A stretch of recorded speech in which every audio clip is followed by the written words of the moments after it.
Hola a todos, ¿cómo están? Yo soy Rippy Risa, periodista, creador de contenido, productor medio Victorinox humana, y estuve acá con los chicos de producción en Ether charlando de todo lo que tiene que ver con este mundo de la creación audiovisual. Espero que hayan disfrutado el contenido y sean un poco útiles las respuestas que estoy dando a sus preguntas.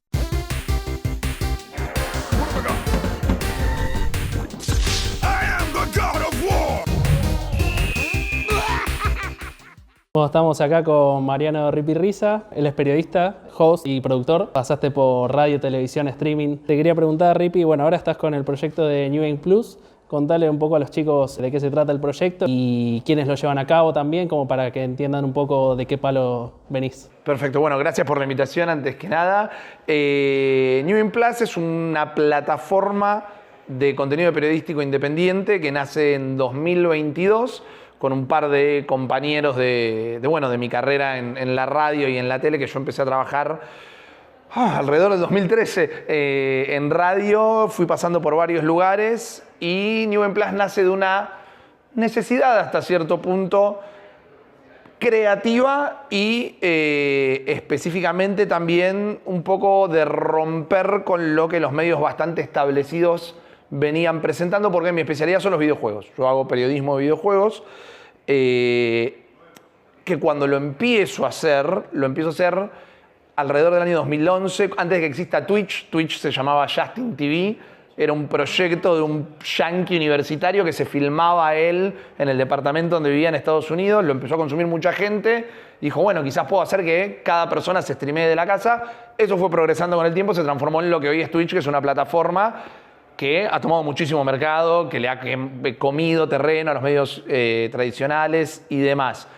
Empecé allá por 2013 en medios tradicionales, en radio, en Vorterix, a hacer contenido de videojuegos. Y como ustedes mismos se habrán dado cuenta, con el tiempo el videojuego se volvió como mucho más mainstream, algo que era menos hobby de algunos pocos, y se transformó en algo de mucho más fácil acceso también.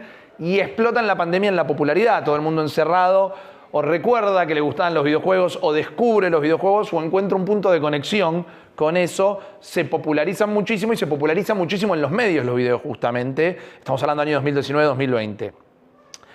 Un tema que surgió ahí, que lo vivíamos con mis socios, Guillermo Leoz, que estudió acá, y Jeremías Curchi, es que cada vez había más demanda de contenido de videojuego, pero en los medios tradicionales sabían que si tenían algún programa o algo que hablara de videojuegos les servía, pero no sabían qué era el contenido de videojuegos. Nos pasó de estar en Canal 9, por ejemplo, produciendo y conduciendo un programa de tele, y que bajaran los directivos todo el tiempo a decirnos, bueno, pero no pueden hacerlo así, porque si vos estás haciendo el análisis de un juego y se lo estás recomendando a la gente que lo compre, y si se lo estás recomendando que lo compre y no pasa por el departamento de comercial, nosotros tenemos un problema. Y es, bueno, si vos querés que yo hable de videojuegos, así es como se habla de videojuegos. Y nos fuimos dando cuenta que había interés del consumo de la gente, pero no había mucho lugar para respetar las cosas más estructuradas de los medios tradicionales. Y la pandemia también nos había dejado el aprendizaje de cómo la gente ya pasó, y esto no es nuevo, pero sitúense conmigo en 2022, 2021 más o menos, pasamos a lo que es la economía del consumidor, donde el consumidor elige lo que quiere ver, y habiendo tanto contenido en YouTube, Twitch, plataformas de streaming y todo, no hace falta esperar el programa de Telefe de las 3 de la tarde, sino que puedes estar viendo vos lo que quieras en el momento que quieras. Con la experiencia que teníamos, con el bagaje que habíamos ido construyendo y con un poco de suerte, nos definimos a sacar nuestro propio medio, que lo que hacemos básicamente es streamear de lunes a viernes de 9 a 6 de la tarde, juntos, por separado, con programación, o a veces simplemente como hacen la gran mayoría de los youtubers o la gente en Twitch, que prende la cámara y acompaña también, que toda la vida todos nosotros poníamos la radio mientras laburabas o algo para que te acompañe, lo mismo con la tele. La pandemia nos enseñó muchísimo que más allá del contenido, y el buen contenido y bien curado y demás, la gente interpreta esta barrera tan finita de las plataformas de streaming como una compañía muy directa. Y dijimos, bueno, creemos que sabemos hacer esto, vamos a arriesgarnos y desde el 2022 que nos dedicamos a esto de manera completamente independiente a través de plataformas de financiamiento colectivo, porque claramente vivimos de esto. Tenemos sponsors, tenemos acuerdos comerciales, la verdad que hay muchas marcas que nos han ido acompañando, pero básicamente nuestra principal manera de mantener el medio es a través del financiamiento colectivo con plataformas como Cafecito, Coffee o demás, donde cada uno decide lo que ve y decide si tiene ganas de aportar o no. Tenemos en parte, porque soy muy agradecido de la suerte, pero por otro lado, la confianza y un contenido bien preparado que entendemos que a la gente, bueno, le gusta acceder al mismo, ¿verdad? Perfecto. Y de esa parte de financiamiento en un proyecto autogestionado, ¿le podés contar a los chicos más o menos cómo es el procedimiento para, bueno, quiero empezar a crear mi propio medio o mi propio proyecto autogestionado y necesito empezar a financiarme? Hablabas de Cafecito, de Coffee. ¿Cómo es el proceso para empezar a generar dinero con eso? Y también, ¿cómo fueron formando comunidad y dijeron, bueno, me parece que esto es por acá, podemos hacer nuestro propio medio y a la vez autofinanciarnos nosotros, obviamente con lo que aporta la comunidad? Mira, el financiamiento colectivo y el autofinanciamiento lo podría describir como pánico total y absoluto todo el tiempo, porque es muy minuto a minuto todos los días. El producto, lo que hacemos y lo que planeamos se apoya justamente en lo que vos dijiste, que es crear la comunidad. Yo no sé si tengo la clave para decir cómo se crea comunidad. Es medio como una chispa que sucede. Uno entiende que está dando algo que a la gente le gusta consumir, que le estás hablando a un grupo de personas con ideas afines y la comunidad en estos medios no tradicionales se termina dando con esta otra ruptura de pantalla que ofrecen las plataformas nuevas, que es el chat, que es con lo que hoy por hoy, es mi opinión personal, que la tele tradicional, con lo que no puede competir nunca, la radio ya lo adoptó mucho, es con la interacción en vivo, minuto a minuto, con la gente que te está consumiendo. Y la generación como de comunidad es un poco eso. No solo le estás hablando indirectamente a toda tu audiencia, sino que pasás a hablarle de manera directa. Después, de nuevo, yo confieso que es un poco de suerte, un poco que de alguna manera cuando vas conociendo a tu público y cuando sabes el tema que vos vas a tratar, vas direccionando las charlas y, en nuestro caso personal, nuestra manera de formar comunidad, por ejemplo, es hacer a la audiencia partícipe de todas nuestras decisiones. Nosotros, bueno, los contenidos del mes que viene, ¿qué hacemos? Y hacemos lo que llamamos mesas abiertas y tomamos sugerencias del público, recomendaciones, qué es lo que tienen ganas de vernos, vetándoselo en la cara también. No, esto no lo vamos a hacer, olvídate. Lo de los goals, y ahí entra la plataforma. Nosotros nos financiamos a través principalmente de Cafecito, que es una página web donde vos te haces un usuario y la gente te puede donar. La transacción es a través de Mercado Libre, es todo un tema burocrático. Claramente se queda la plataforma con un porcentaje, a vos te queda el otro. Y uno elige el precio que se pone. Nosotros tenemos suscripciones y donaciones voluntarias. Lo que hicimos fue transformarlo en un esquema ludificado de cada vez que la gente nos hace una donación, se va llenando una barrita, digamos, y cada vez que esa barrita se llena, se acceden a distintos contenidos. Bueno, grabamos un podcast arriba de un auto, recorriendo la ciudad. Si se llega a tal goal, se llega a esa cantidad, nosotros hacemos ese contenido específico. Y es una manera también de financiar una preproducción o financiar un boceto. Porque hacemos el podcast en el auto, funcionó muy bien, se transforma en un nuevo contenido nuestro, ya sabes que la audiencia lo tiene preaprobado, sabes que bueno, es un podcast arriba de un auto. Para financiar lo que hago, voy a hablar con estaciones de servicio, voy a hablar con lugares que tienen para pasar con el auto para comer, generamos el contenido alrededor de lo que se va generando de manera espontánea. Voy a repetir muchas veces el tema de que hay un golpe de suerte porque es muy experimentar y es muy mes a mes lo que vamos decidiendo. Lo que pega, lo agarramos, lo pensamos, lo digerimos, lo transformamos en un formato bien armado y le empezamos a poner producción a eso. Pero a veces alguien sugirió que salgamos a hacer algo en la calle de nuevo o que una vuelta conseguimos ir a hacer un stream desde la cocina de un McDonald's, por ejemplo. Y vos lo pensás y decís, es muy interesante, no todo el mundo puede, bueno, sí, todo el mundo puede, porque vos vas a un McDonald's y hay días que puedes hacer una visita, pero digo, salir en vivo desde la cocina, charlando con la gente que está trabajando ahí y todo, y medio que no le interesó a nadie. Entonces es a ir produciendo en vivo y el dinero, o sea, el ingreso de dinero y vas viendo cómo se llena esa barrita y demás, es un gran termómetro del contenido que está funcionando y que no. Porque si de repente gente que elige poner de su propia plata a vos para verte hacer específicamente X contenido, te ayuda a elegir un poquito y a poner en la balanza qué funciona y qué no. Es arriesgado, es muy mes a mes. Encontramos un loop de producción y de todo el tiempo abrirle la puerta a la gente a que decida qué es lo que tiene ganas de ver, siempre poniendo también un tope creativo propio de esto no tenemos ganas de hacer, sin criticar a contenidos de otros creadores de contenido y demás, pero bueno, hay gente que tiene sus propios, los famosos challenges, ¿viste? Y cosas de jugar con comida o de salir a molestar a la gente a la calle. Es un contenido que no nos interesa hacer, ponemos un límite ahí, pero lo que vemos que tiene que ver con nuestro contenido, lo que vemos que es algo que la gente está buscando y activamente está pidiendo y que le podemos encontrar una vueltita creativa y que le encontramos la manera también de comercializarlo, es como terminamos creando esta comunidad que todo el tiempo participa activamente de la producción de tu propio contenido y al mismo tiempo, bueno, ayuda a hacer que el medio sea sustentable. Y ustedes a la hora de llevar a cabo ese contenido, ¿le dan mucha importancia al número de personas que lo están mirando en ese momento y dicen, bueno, acá están mirando este contenido, lo vio mucha gente, este no tanto, saquemos un poco de esto y sigamos haciendo esto que capaz no es lo que más les gusta hacer, pero dicen, bueno, creo que es por acá, como para seguir sumando visualizaciones o prefieren fidelizar todavía más a la comunidad y hacer lo que a la comunidad le gusta y prefiere, digamos? Esa es una buena pregunta porque yo creo que es el balance de las dos cosas.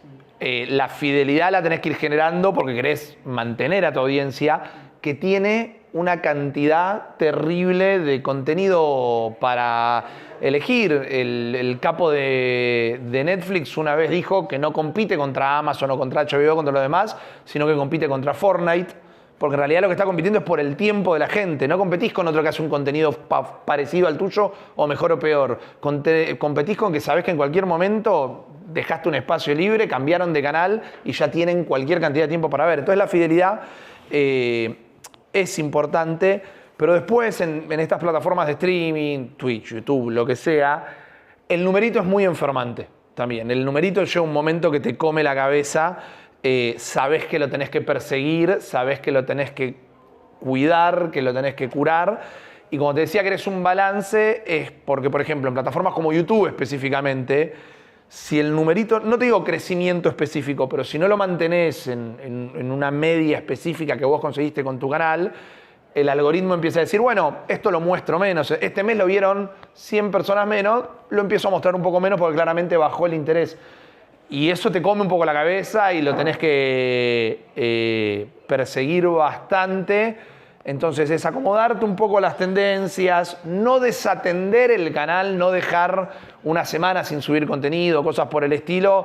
Ya sirve también para mantenerlo y encontrar ese punto dulce que es mantener fidelizada a la audiencia, perseguir el crecimiento de cada canal por su parte y demás.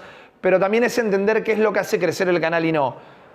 En cuanto a lo que vos preguntabas, yo tuve dos aprendizajes muy concretos. Y el primero es, a veces entender que lo que no te gusta hacer a vos, quizás no es necesariamente mal contenido tampoco, y que si la gente te lo está pidiendo, quizás podés encontrar tu manera de hacerlo y demás. Pero yo dije 1000 veces, esto no tengo ganas de hacerlo. Y cuando por H o por B me vi forzado a hacerlo, dije, estaba copado hacerlo, no estaba tan mal realmente, no me costó, fue divertido, la gente compró y yo tuve una pelea todo el tiempo en mi cabeza conmigo mismo. Entonces a veces hay que romper la zona de confort y ver qué está copado hacer.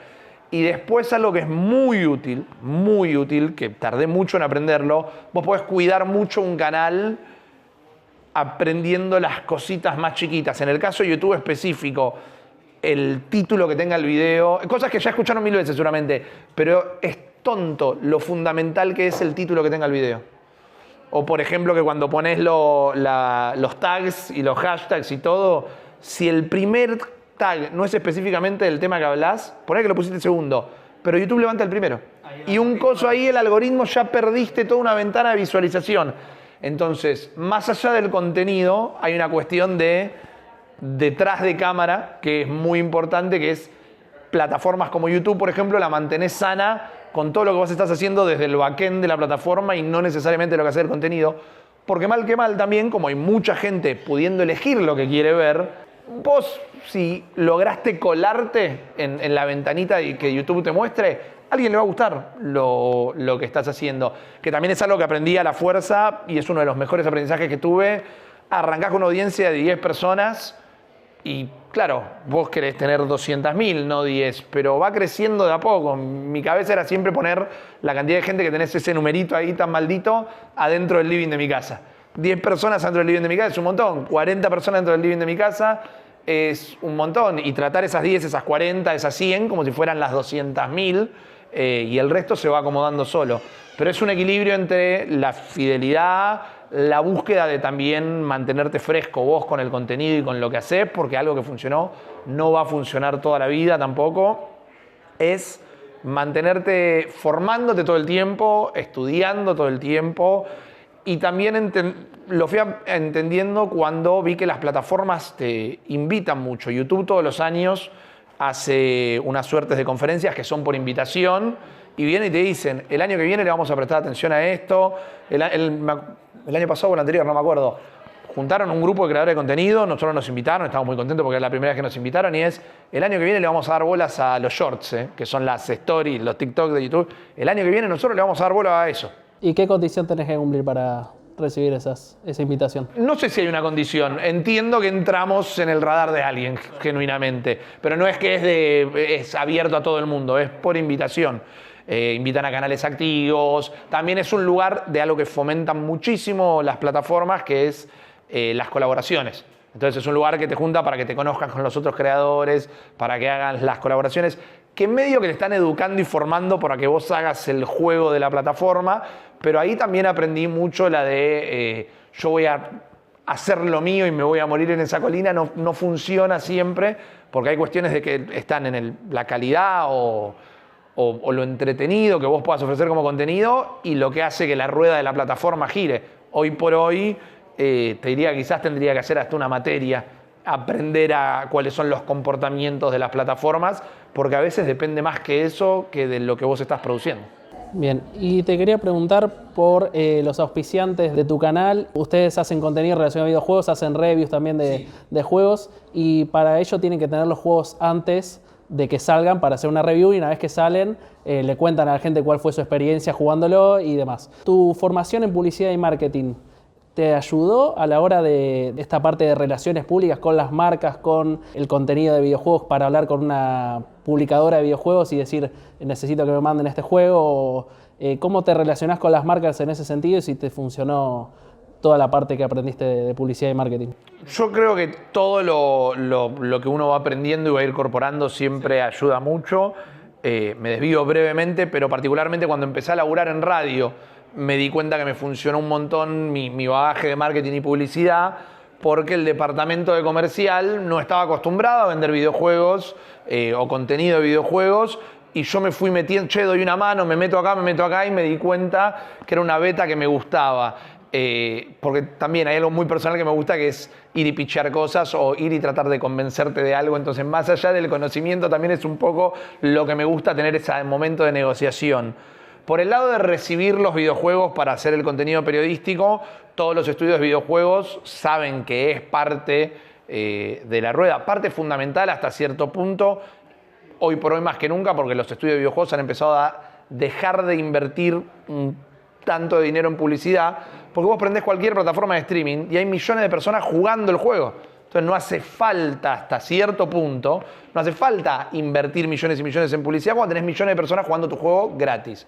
Por ese lado también ya está medio establecido de que si vos tenés un canal de contenido dedicado, un blog, un podcast, un canal de streaming, o hoy por hoy ya acá no existen más, pero afuera revistas y cosas por el estilo, te presentás, te hablas una relación con el Departamento de Relaciones Públicas, Algunos te piden más cosas, otros te piden menos, algunos te harán llenar una planillita de Excel, otros te dicen pasame un mail y te paso el código, que también depende mucho de cuánto el estudio se quiere dar a conocer.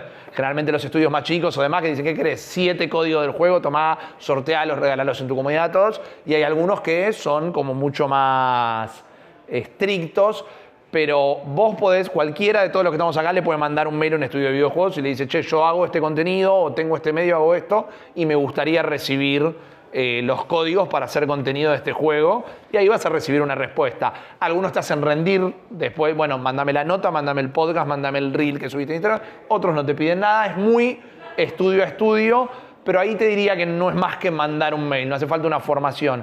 En toda la parte de ir a salir a conseguir sponsors y demás, es la parte tal vez más difícil, porque particularmente las grandes marcas son estructuras muy, muy grandes que tienen un montón de gente y que vos empezás hablando con tu par, pero a medida que la propuesta, la negociación, lo que sea, va subiendo en la cadena jerárquica, y no lo digo de manera despectiva, pero termina llegando al tipo que quizás es el capo de la compañía hace 45 años y hoy por hoy voy a reuniones y tengo que explicar qué es Twitch, por ejemplo.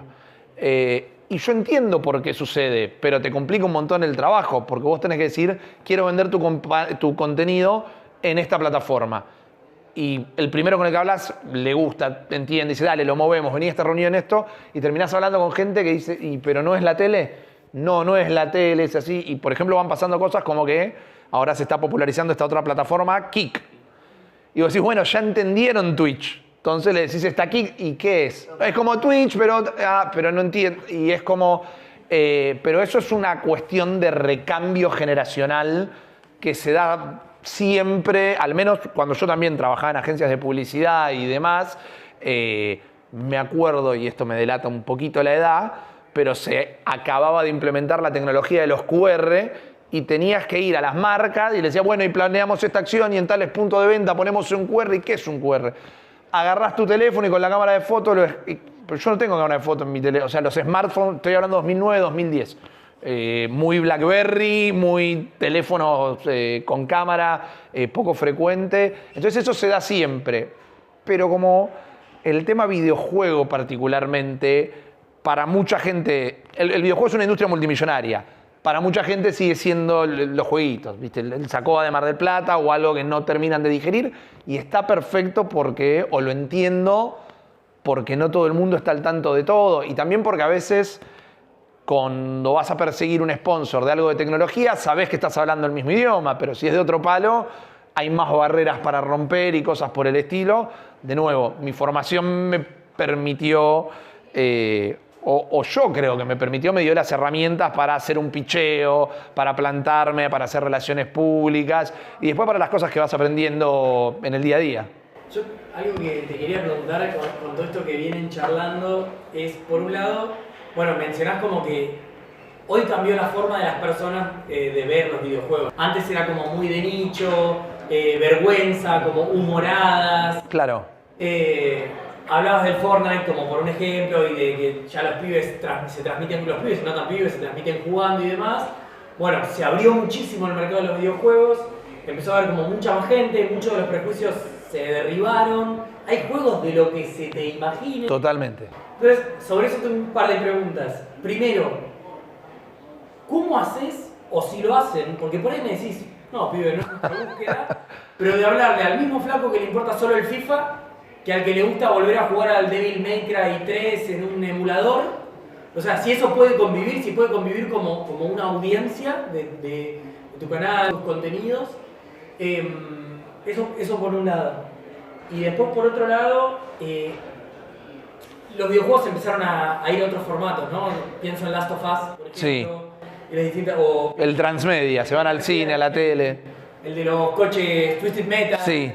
Bueno, ¿cuántos se meten o es conveniente meterse con todos esos aspectos del consumo cultural que no son el videojuego, pero rondan alrededor de él para hablarles a esa audiencia? Claro. Bueno, en cuanto a la primera pregunta, que es la amplitud de géneros y de gustos y demás, yo me imagino siempre como distintas esferas, ¿no? Tenés el núcleo más duro que le gusta absolutamente todo de lo que vas a hablar de videojuegos.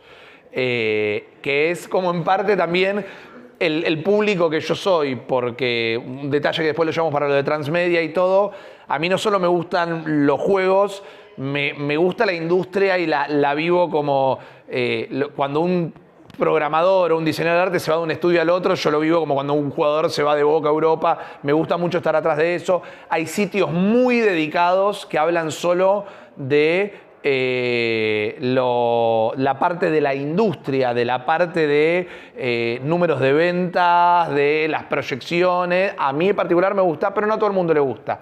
Después tenés el más casual, después tenés el que solo juega FIFA, el que solo juega League of Legends o cosas por el estilo. Ahí la clave para mí está en la plataforma. En la radio se ha hecho mucho más informal en los últimos 20, 30 años, digamos. Pero siempre estás atado a tiempos, a la tanda, al programa que viene.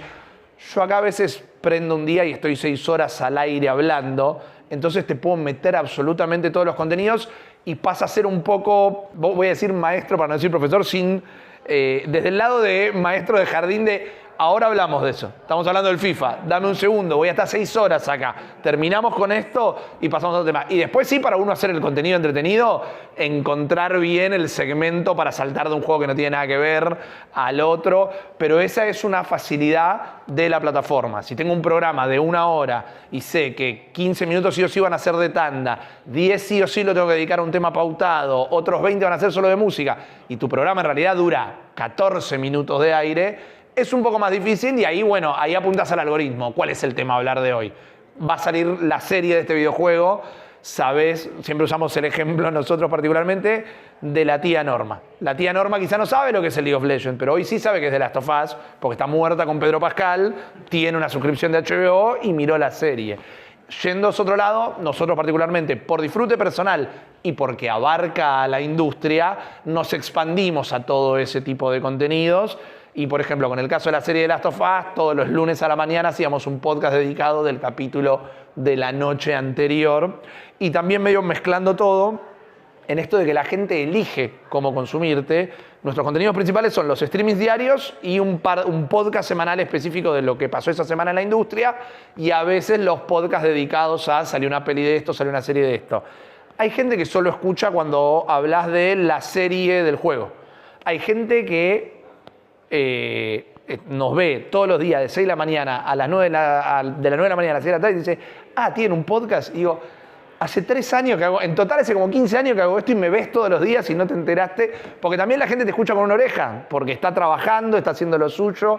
Entonces cada contenido tiene su público. En lo personal nosotros desde New Game Plus tratamos de abarcar un poquito todo, pero porque también nuestro foco principal no es solo este jueguito está bueno, que lo hacemos, sino, si de repente Sony, que ya tiene su propio estudio de cine, de Sony Pictures, abrió otro estudio de cine solo para hacer películas y series de los videojuegos, es porque lo que más le está rindiendo son los videojuegos. Sony, que es la marca que desde los 80 con los equipos de sonido, los Walkman, las teles, lo que sea, la rompió toda, y después dejó de hacer teles y dejó de hacer celulares porque lo que más plata le da son las PlayStation, tenés un movimiento de industria gigante ahí que se va acomodando también con el consumo de la gente. Entonces nosotros tratamos de abarcar un poquito todo, y después creo que son las plataformas de streaming y estos lugares lo que te permite flexibilizar el flujo y el ritmo de la conversación dependiendo de lo que la gente tiene ganas de charlar. Y después también lo genuino y la sinceridad. Vos creo que recién me viste la casa cuando dijiste que jugabas League of Legends. Digo, bueno, no te voy a hablar de League of Legends. No me gusta, lo intenté, no me copa. Pero, por ejemplo, sí he ido a visitar el estudio en Los Ángeles y es una manzana entera y adentro tienen su propio estudio de tele, su propio estudio de animación. Son 200 personas trabajando ahí todos los días. Y no me gustará el juego, pero me ayuda mucho a entender cómo funciona la industria de los videojuegos, que es un estudio que se le llama AAA, que quiere decir que es un estudio de los más grandes, y es un monstruo, es una pequeña ciudadela donde todo el mundo trabaja de eso nada más. A mí me pasó eso, porque nunca jugué League of Legends, pero me vi la serie de Arkham. Bueno, claro, Arcane, claro. Y eso es impresionante, porque también los estudios lo hacen. El principal motivador siempre es el dinero, claramente, estamos de acuerdo. También a mí me gusta decirle a la industria que mientras que mantengamos a la audiencia, una conciencia social y demás, entendemos que es el hobby más capitalista del mundo. Una consola cuesta $500, un juego cuesta $60. No estamos jugando a la pelota en la calle con una pelota hecha de medias enrolladas. Esto es una industria que se mueve por el dinero y demás, que se puede disfrutar como un hobby, que tiene un costado artístico gigantesco, pero el núcleo de todo esto es la plata. Entonces, la serie animada la hicieron para seguir expandiendo. Pero ¿qué pasa? Como hay gente que no juega el juego, pero sí mira series animadas, y la serie quizás después la termina llevando al juego. Y eso queda muy documentado, cómo explotan la cantidad de venta de juegos cada vez que sale una temporada de Last of Us, cómo explota la cantidad de venta de unidades de consolas cuando se anuncia nada más que va a salir. Exactamente. Hace poco salió la película de Minecraft, que no tuve la oportunidad de verla todavía.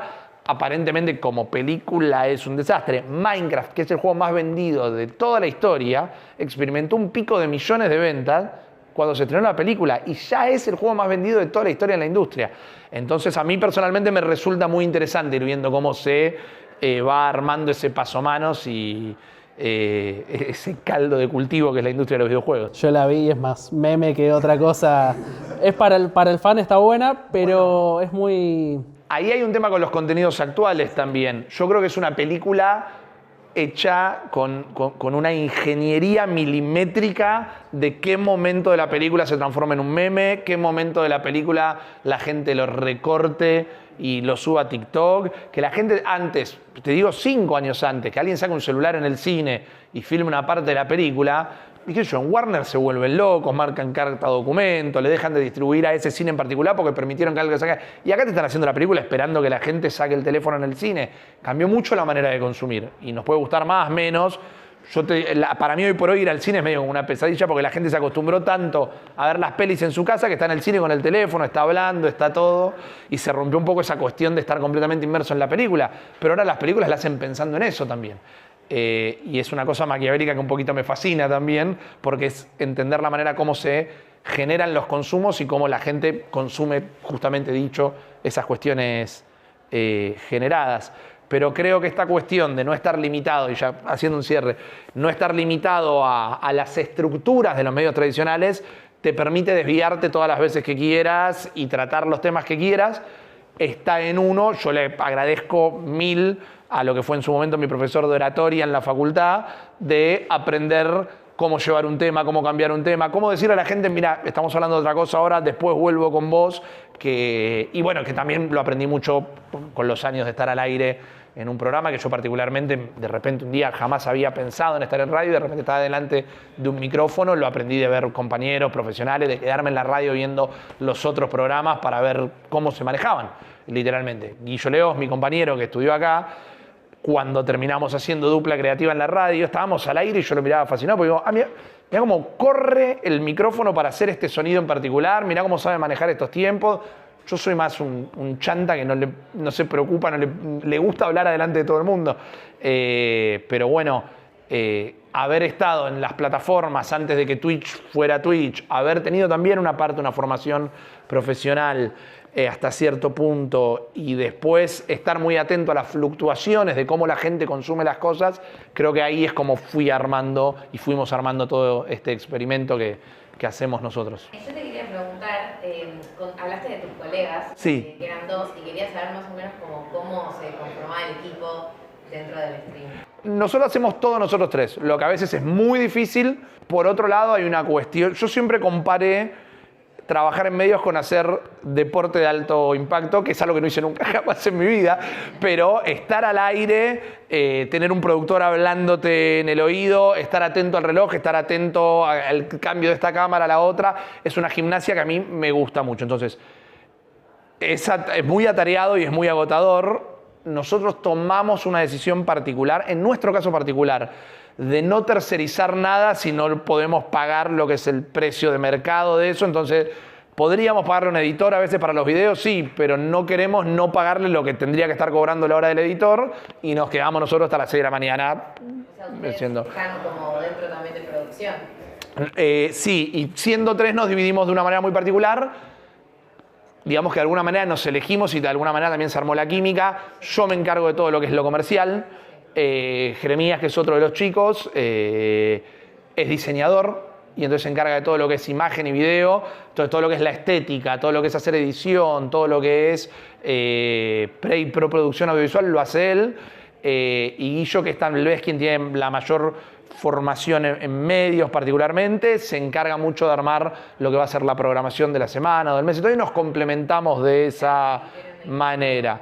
Exacto, es agotador, es difícil, a veces nos golpeamos la cabeza, pero en nuestro caso particular confiamos mucho el uno en el otro porque ya veníamos trabajando juntos en medios y los chicos saben que si hay un mail de un cliente o que hay que ir a una reunión o algo, ellos pueden, si quieren, ni avisar que no van a estar disponibles porque yo me encargo de eso.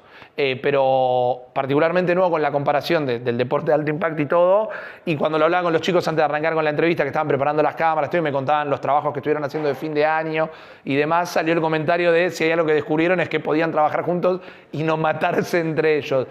Es medio fundamental porque vas a estar en momentos, sea la producción de una serie o sea un programa de una hora, es palo y palo, idealmente no puede fallar nada, es medio volar un avión también, y cada uno tiene un rol muy específico, pero también todos están un poco atentos a todos. Ahí la manera de trabajar es el factor más humano de todo esto, tal vez, y tratar de que las piezas encajen de la mejor manera posible. Yo me he llevado muy mal con gente que trabajé en los medios, y lo mejor que encontré a veces, y lo aprendí porque vinieron y me lo dijeron a mí, no porque se me ocurrió a mí. Un flaco con el que me llevaba terrible me sentó y me dijo, no nos podemos ver ni en figuritas, somos dos personas que no vamos a congeniar nunca, trabajamos todo el día juntos y estamos al aire juntos. En este segmento dejemos todo de la puerta para afuera.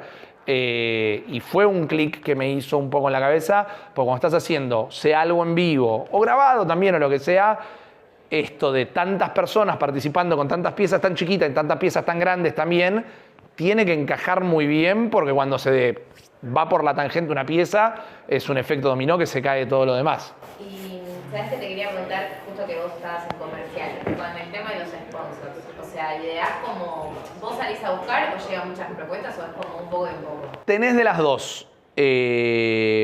Principalmente salgo a buscar, por un lado porque tengo una idea. Porque veo un producto en la calle y se me ocurre algo que me gusta. La parte de trabajar en publicidad todavía como la tengo muy viva y digo, uy, para esa marca me gustaría hacer tal cosa. ¿Lo puedo hacer en lo que hacemos nosotros o lo puedo adaptar? ¿O qué haría con videojuegos? Algo que tenga que ver con... Bueno, el otro día charlé con la gente de Blem, justamente. ¿Por qué? Porque la gente que juega videojuegos suele coleccionar no solo videojuegos y consolas y todo, sino que mucho muñequito, mucho Funko Pop, todo. Blem. La relación está ahí. Sentémonos, tengamos una reunión, veamos cómo hacemos.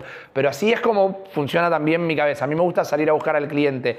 Y a veces se te acercan. Hoy por hoy hay dos puntas muy activas a las que nosotros les escapamos activamente, que es todo lo que tenga que ver, por decisión propia, no estoy haciendo, cada uno juzga como quiere, pero todo lo que tiene que ver con criptomonedas y con casas de apuestas.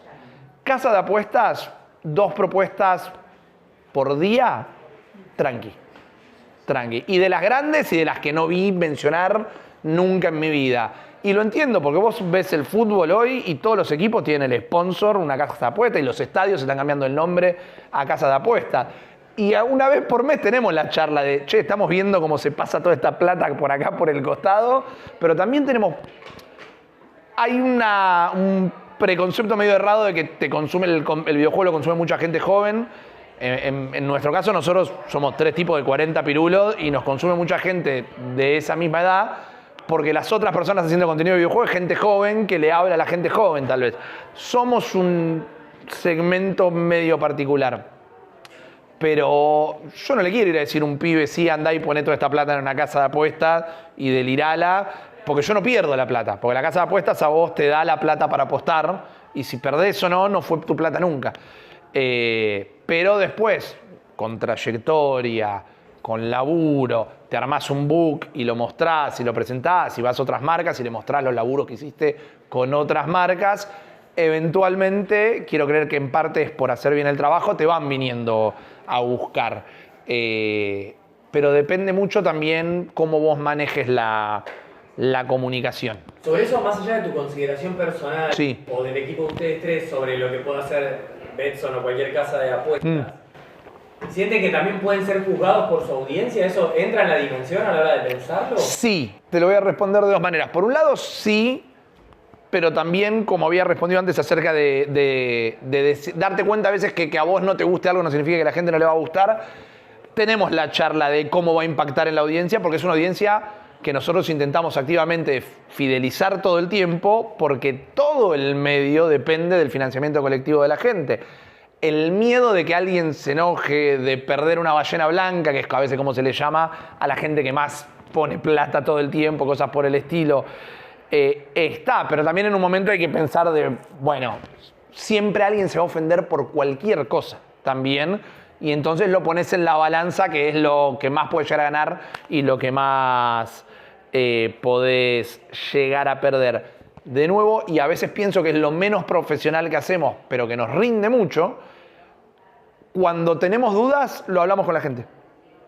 Por ejemplo, en un momento, nosotros estábamos en YouTube y en Twitch, y aparece Kick. Y Kick es otra plataforma que lo que tiene es que, a diferencia de Twitch y YouTube, te da el 95% de lo que vos haces en tu canal de publicidad y suscripciones, te lo da a vos y ellos se quedan el 5%. No voy a decir qué es por qué, pero ¿qué pasa? Kick es de una plataforma de apuestas. Entonces, de alguna manera, vos no estás haciendo contenido de apuestas, pero estás trabajando para el diablo, por ejemplo, y se lo planteamos a la audiencia. Y hay gente que se ofendió, porque se ofendió y que nos vistió a puteada, y hay gente que quizás no vino más, y hay gente que te dice, bueno, ustedes viven de esto, es la manera que tienen de comercializarlo. A veces creo que no tenemos que abrir tanto la cocina, pero también fue la manera que nosotros encontramos de, bueno, si vos me vas a dedicar 9 horas diarias de tu vida y encima literalmente sos quien está financiando este medio, a mí me parece perfecto. Es decir, ¿qué opinan de esto? Y por ejemplo, en el caso de Kick, hicimos la prueba y después la plataforma no terminó sirviendo mucho por cosas propias de la plataforma. Está muy verde en cuestiones de las herramientas que te da vos para editar tu contenido, cuánto tiempo queda el contenido colgado. Y no terminó siendo una buena plataforma para trabajar, pero en su momento está esta cuestión de, bueno, si nosotros hacemos tan partícipe al público, ¿qué va a opinar el público de esto? Y lo mismo con las marcas. Vos contás estas cosas y hay gente que te dice, pero yo apuesto todos los domingos a Boca y hago un montón de plata, porque podés apostar a los laterales, ni siquiera tenés que apostar cuánto sale un partido o algo. Y está perfecto, es tu plata y sos vos, pero yo no quiero ser yo el que te esté diciendo todo el tiempo ya te estoy pidiendo plata yo todo el tiempo, porque todo el día con el financiamiento colectivo estás recordando, che, mira que te puedes suscribir, mira que me puedes tirar una donación, y es algo que es pasar la gorra continuamente. Me pongo a escucharlos a ustedes y es como, qué bien que lo cuentan siempre, porque es importante también como dar a recalcar que son un medio autogestionado y que la forma de financiar principal es esa, que la gente aporte, y me encanta cómo cada vez que lo mencionan lo tienen muy, muy estudiado también. Y es que es una barrera distinta también todos los días, porque el lado positivo de hacer un contenido que va gustando es que se suma gente. Pero quizás la persona nueva que llega todavía no estaba enterada que es un medio autogestionado, y en el momento que le decís, tenemos este espacio para donaciones, y dice, me venís a pedir plata, te dice. Y está bien, porque como consumidor no estás obligado a poner la plata y tenés otros millones de canales de YouTube para ver. Pero también creo que hoy por hoy la economía del creador, que este es el nombre oficial que tiene esta manera de trabajar, que surgió mucho en la pandemia, por poner un ejemplo, OnlyFans es economía del consumidor. El consumidor elige específicamente qué quiere consumir y a quién le quiere dar la plata para consumir eso. Hay que explicar todos los días. Y es la parte que menos me gusta de mi laburo, no porque me dé vergüenza el momento de pedir la donación o decir que existe. También nosotros tenemos todo un segmento con los auspiciantes que casi nadie te quiere dar plata. Muchos te van a querer dar producto y cosas por el estilo. Nosotros ese producto lo ofrecemos como premio todo el tiempo entre todos nuestros suscriptores. La gente se suscribe para ganarse el premio, transformamos eso que el sponsor no nos dio en metálico en dinero. Pero estás atrás de miles de planillas de Excel, de esto, de lo otro. Entonces, respondiendo como las dos cosas y finalizando con lo tuyo, es una mezcla de salir a buscar y las cosas que recibís. Vos también me preguntabas esta cuestión de cuánto ponemos en la balanza lo que la gente pueda llegar a opinar y demás. No me acuerdo si había una segunda parte de la pregunta que no respondí, si me la querés hacer. Lo que quedaba pensando también es que es muy curioso porque por la comunidad que tienen, por cómo la describís y el tipo de contenido que los congrega de alguna manera, que es los juegos, y que esté tan sobre la mesa como la ética y la moral, ¿no? Porque en mi experiencia me pasó, yo laburé mucho tiempo codirigiendo una ONG, pero que laburábamos un cambio climático. Entonces cuando venía Shell a ofrecernos un acuerdo, Claro. obviamente no, pero además era evidente que perdemos todo tipo de credibilidad. Claro. O por ahí venía Ledesma con la línea de productos sustentables y la dudás un poco más, pero también decís, no deja de ser Ledesma, no deja de ser caña, papel, pim, pum, pam. Y me sorprende cómo las exigencias pueden llegar a nichos que por ahí no te la ven. Claro. Yo creo que está muy en cada uno y tampoco juzgo a quienes eligen monetizar su contenido de esa manera. Les digo hasta con un poco de dolor, cuando vienen las plataformas de apuestas te ofrecen un montón de plata. Porque también probablemente de alguna manera la estén lavando, pero te ofrecen un montón de plata. Está en cada uno realmente. Nosotros, como elegimos financiarnos de esta manera colectiva con la gente, preferimos que esté todo transparente. Después también, como te decía, siempre alguien se va a enojar y como pasa con el periodismo deportivo, el 80% del público piensa que si no estás comprado por esta compañía, estás comprado por la otra y demás. Y después, como es el propio laburo, te sale a hacer negocios con las compañías de videojuegos. Yo fui la cara de la presentación de PlayStation 5 en América Latina, que fue como no lo podía creer, estaba loco. Jamás conté con que al otro día de repente no podía hablar de un juego que no fuera de PlayStation, porque la gente ya me decía, no, claro, pero vos trabajaste. No, yo trabajé, papi, me contrataron para grabar un video diciendo, esta es la Play y sale mañana.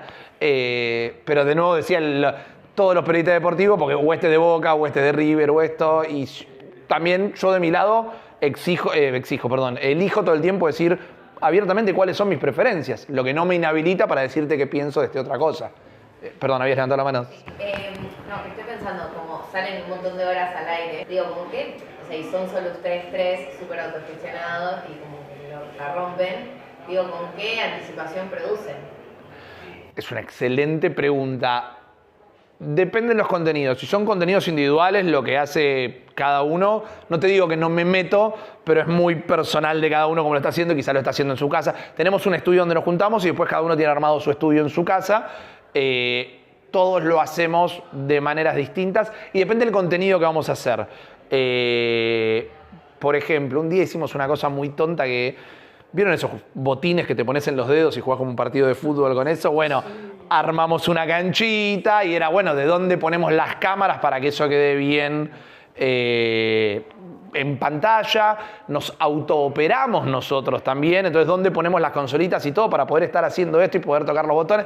Eso te lleva 2-3 horas de acomodar todo. Si vas a jugar un juego, vas a streamear el último de Last of Us, tenés que tener el juego y que esté instalado y te sentás ahí en el streaming y demás, y más hoy que nunca se acepta mucho el contenido muy en crudo. Entonces, por ejemplo, a veces veo que no estoy llegando con algo y decido hacerlo al aire directamente. Porque, y la consola la conectás acá. Sí, y esto de dónde, y ese programa, ¿cómo lo usás? Bueno, lo bajás de acá. Jeremías Chopper, que es el chico que hace edición de video y demás, es músico y a veces se pone a pasar música en vivo y tiene sus consolitas, todo, y de repente orgánicamente se dio un contenido donde él le enseña a la gente cómo funcionan las distintas consolitas, o si querés hacer determinado sonido, qué consolita te conviene, ¿no? Producir en vivo hoy garpa muchísimo. Es más del día a día en aire. Claro. Me refiero quizás también más a como la grilla. Tipo, vos sabés que tal mes salís con estos contenidos semanales. No, y de nuevo, depende. Por ejemplo, momentos de lanzamiento de videojuegos. Vos sabés qué fechas salen todo y tenemos un calendario bueno, este día hacemos esto, este día hacemos lo otro. También acá, en un establecimiento educativo, yo te tendría que decir, y me levanto a las 5 de la mañana, y pasa la menor cantidad de las veces. Pero también pasa la menor cantidad de las veces en la radio, por ejemplo, porque siempre pasa a último momento un invitado que se te cae y tenés que reconfigurar todo el programa en 15 minutos tal vez. Algo que yo personalmente considero que tengo mucha gimnasia es en improvisar. Entonces, cuando la producción se cae o no te alcanzó o no llegaste, yo me mando y voy viendo cómo lo voy acomodando. En este contenido que hacemos muy particular también, mañana sale el juego, como un ejemplo, sale el juego más esperado del año. y tengo todo preparado. Me siento, saludo, esperás siempre que se junte un poco de gente, porque también a mayor número en el canal, más lo empieza a mostrar la plataforma, entonces nunca arrancar con el contenido de cero. Y en esos 20 minutos que me puse a charlar y saludar, salió un tema y de repente la gente le dejó importar que sale el juego más importante del año y a mí me conviene surfear esa ola, en realidad. Entonces, a lo que nosotros nos dedicamos específicamente es mucho de producir en vivo y en el momento, pero porque también nuestro contenido es un poco acompañar y seducir al usuario en el momento específico. Creo que eso es lo que más se diferencia tal vez de los medios tradicionales. Exacto, pero tenemos un calendario, tenemos una escaleta, después de 15 años de en total, bueno, en realidad 10, de trabajar juntos, tenemos una gimnasia de a cuando le faltamos el respeto a la escaleta y cuando la seguimos a rajatabla y demás. Creo que hay días que lo tenés preproducido hace un montón y hay días que quizás lo tenías armado. Totalmente. Todo y improvisas todo. Totalmente. Y después se mete en el medio esto de que somos 3 personas haciendo todo y a veces conviene terminar de editar el video para el cliente que preocuparte por la producción de lo que vas a hacer mañana y mañana medio que te tirás a la pileta y lo vas manejando. Lo bueno de los videojuegos en particular es que es una industria tan grande en este momento que yo te aseguro que no hay un día que no haya una noticia que a mí me permite mínimo hablar 1 hora del tema. Todo el tiempo. Pero que también eso te lleva a estar informado todo el tiempo. Entonces, como cualquier periodista, digamos, yo a la mañana dejo a mi hijo en el jardín y me siento con un café y empiezo a repasar todos los medios internacionales a ver qué pasó. Que es difícil también, porque los medios internacionales, particularmente en Estados Unidos, arrancan a laburar a lo que es nuestro mediodía, más o menos. Entonces yo arranco a las 9 de la mañana, pero noticias del día no hay hasta las 2 de la tarde a veces. Es una gimnasia que la vas encontrando. Esta recopilación de información lo haces desde siempre en radio y en tele también. Sí, que fue algo mismo que también aprendí de mis colegas, digamos. Claro. Y en tu experiencia en radio y en tele, ¿qué fue lo que más crees que agarraste de ambas experiencias y para llevar al stream, digamos? A nivel ya sea oratorio, a nivel de organización. ¿Qué fue lo que pensás que más te dejó? ¿O cuál fue lo que más explotaste, si la radio o la tele? Claramente un montón de cosas, pero ahora que preguntás qué es lo que más exploté tal vez, es esta cuestión de, sobre todo en los medios tradicionales, no dejar tiempo muerto y no dejar silencios y no dejar nada. Habrán notado que no paro de hablar, encontré un espacio para ocupar en eso y lo encontré medio de casualidad, cuando se colgaba la consola en la radio y no podía salir ni la cortina de fondo y le tenés que poner otra gimnasia, que pasa todos los días. Y me pasa a mí, en mi computadora que se me tilda. Hoy prendí y no estaba funcionando la cámara. Y tardé 5 minutos en darme cuenta que la gente no estaba viendo ninguna imagen. En casa lo manejo de otra manera. En un medio, en una radio, en una tele es un problemón. Porque encima salir del aire, apurar una tanda o algo es un quilombo. Y fui aprendiendo eso particularmente. Como llenar espacios, mantener un ritmo, no caer en momentos de... bueno, me agarro el primer tema que se me viene a la cabeza y empiezo con la pelota hasta donde llegue. Pero que también es una gimnasia que aprendí a ver compañeros hacer eso. Un profesional que yo admiro un montón, que no sé si lo conoce o no, que es Dani Jiménez, que es un periodista especializado en música particularmente. Yo jamás vi una persona, es un ser humano cuando está al aire. Él, y no, es como que es el ambiente más natural que le vi a una persona tener. Y no, me quedaba ahí, me quedaba viendo cómo manejaba los tiempos, cómo manejaba los segmentos, cómo estiraba el programa o cómo lo apuraba. Y también, no me lo preguntaste, pero te doy la otra cara. Jamás en mi vida aprendí tal vez a manejar una conversación telefónica con alguien de la audiencia o algo por el estilo. Es como, no me gusta hablar por teléfono en la vida real, entonces me cuesta muchísimo manejar la interacción en tiempo real con una persona a través de un teléfono, como no me cuesta acá, que estamos todos hablando tal vez, pero porque son taras también que a uno se le van metiendo en la cabeza. Y después un poco, cuando trabajás habiendo hecho producción y conducción, y muchas veces las dos cosas al mismo tiempo, particionar el cerebro, ¿no? Estar con la mitad de la cabeza haciendo lo que estoy haciendo al aire y con la mitad de la cabeza estar pensando en qué viene en el bloque después, qué hay que hacer en el otro momento. Y es un aprendizaje bastante heavy realmente. Las primeras veces de tener un productor hablándote en el oído, o algo que me pasó cuando empecé a trabajar en radio, que de nuevo, yo empecé a hacer contenido en Twitch, cuando no se llamaba Twitch todo.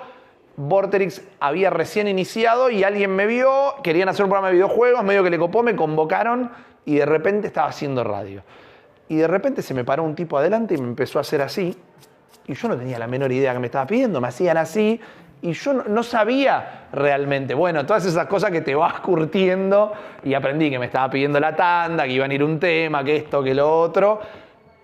Para mí la educación es importantísima y me encanta también el fogoneo de aprender dándote de jeta contra el piso. Es la lección final definitiva. Hasta que no cometés el error más garrafal, quizás no terminás de solidificar ese conocimiento. ¿Te contactó Mario para trabajar en Vortex? No, incluso lo terminé conociendo mucho tiempo después. Pero bueno, acá en el país hay una revista de videojuegos que se llamaba Loaded, que era muy grosa. Claro, yo trabajé. Empecé en los dos lugares al mismo tiempo. Yo escribía en otra revista de videojuegos que se llamaba Irrompibles. Y empecé a hacer los streams, hacía tweetcams también, cuando era algo que existían, las tweetcams. Y me convocaron de la revista Loaded que iban a tener un programa de videojuegos en Vorterix, porque ya quien era el dueño de la revista, que Maximiliano Peñalver, era quien hacía las columnas de videojuegos en Rock and Pop, en cuales cuando Mario se puso su propia radio, le dieron el espacio de poner un programa y bueno, estaban buscando gente y yo justo estaba ahí, que es un poco también lo que hay que hacer. Si querés que te vean, tenés que estar en el lugar que querés que te vean.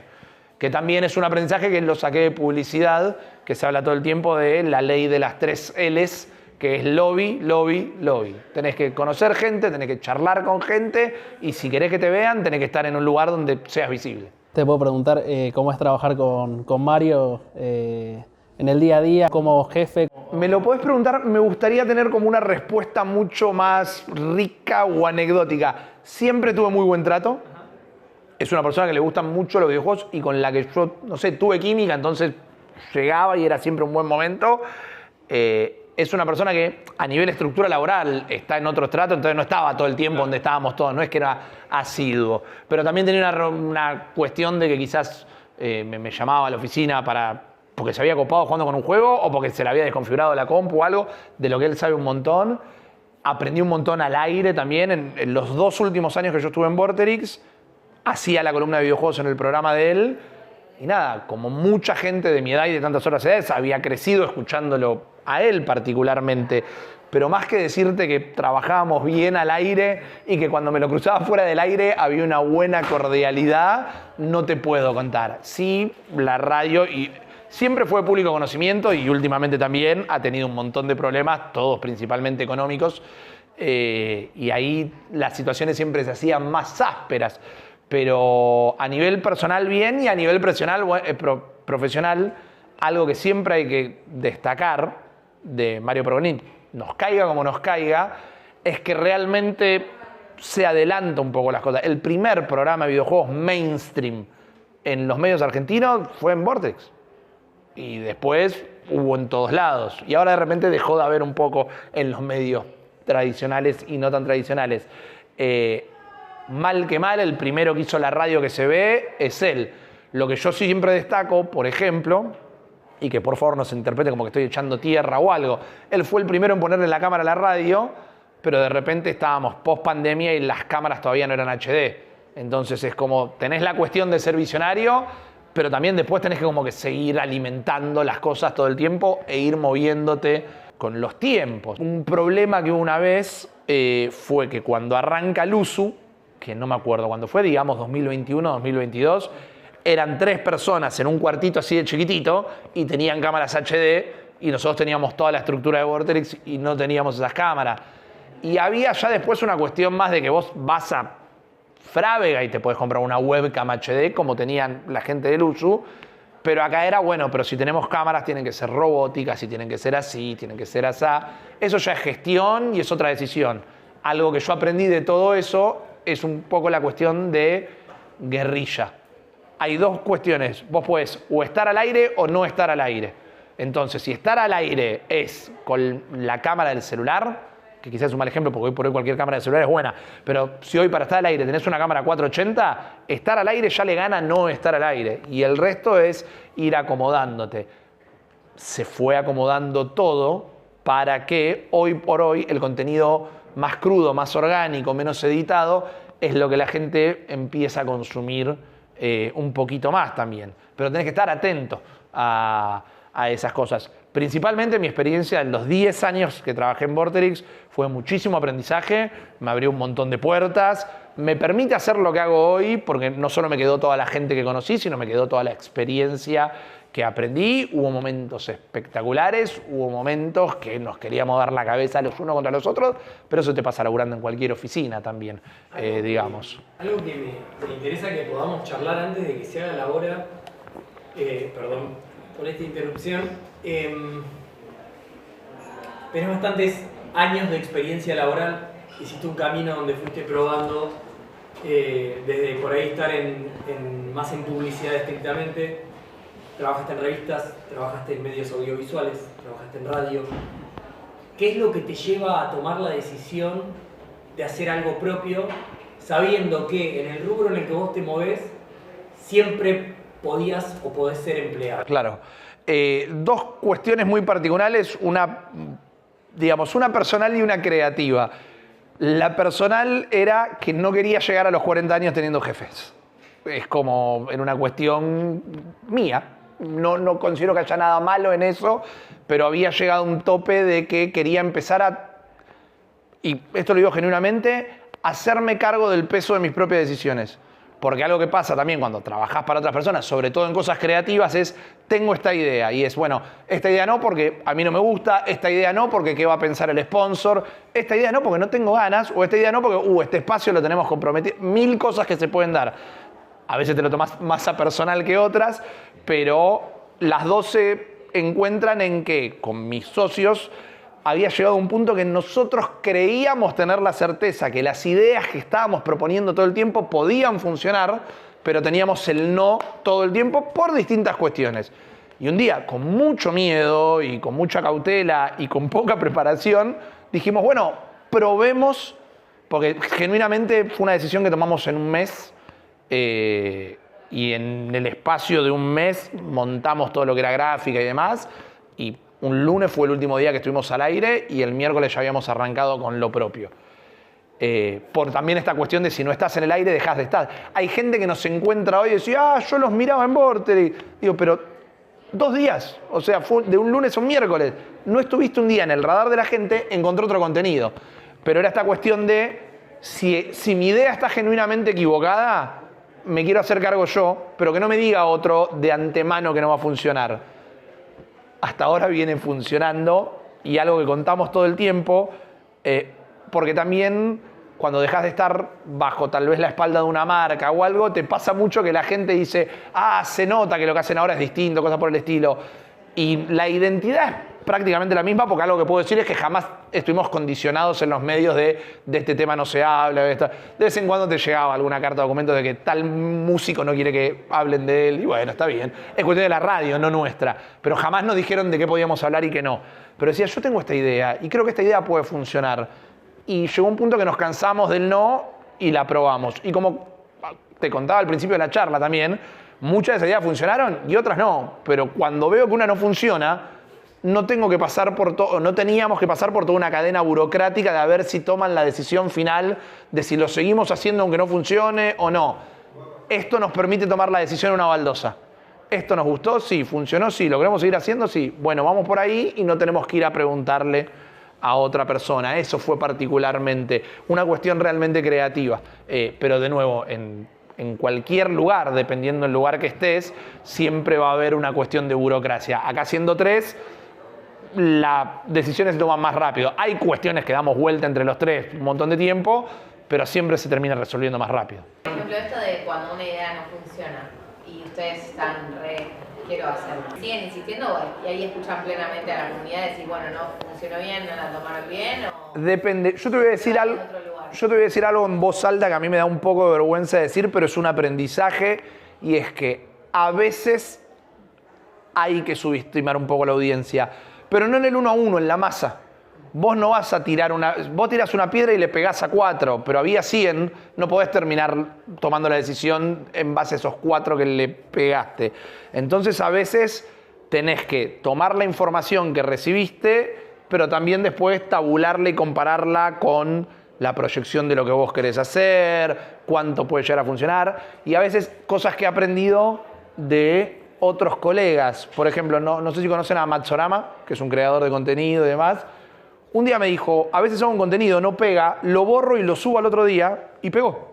Y es como en la era de la inmediatez, sacar un panorama general es muy difícil. Entonces, al final del día termina siendo un poquito de números, un poquito de instinto y un poquito de, bueno, una vez más intentamos. Ya si falló 2 veces, tenés una imagen más clara.